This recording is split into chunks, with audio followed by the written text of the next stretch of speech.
আনন্দ সংবাদ ও শুভ সংবাদ।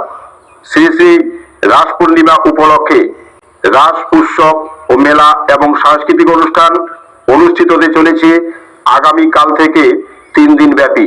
স্থান বানিয়াপাড়া মুক্ত চিন্তা ভবনের সামনে। আগামীকাল 15ই নভেম্বর শুক্রবার রাস উৎসব ও মেলা উদ্বোধন বিকাল 4টা থেকে সন্ধ্যা 6টা পর্যন্ত ও সন্ধ্যা 6টা থেকে রাত 10টা নৃত্য ও সঙ্গীত অনুষ্ঠান। 16ই নভেম্বর শনিবার নৃত্য ও অন্যান্য অনুষ্ঠান সন্ধ্যা 5টা থেকে সন্ধ্যা 7টা পর্যন্ত ও সন্ধ্যা 7 ঘটিকায় আমন্ত্রণমূলক অনুষ্ঠান। পরিবেশনায় উত্তরের দোতরা মিউজিক্যাল গ্রুপ ও মন পাখি মিউজিক্যাল গ্রুপের এক ঝাঁক শিল্পী সমন্বয়ে এক বিরাট জমজমাট অনুষ্ঠান। 17ই নভেম্বর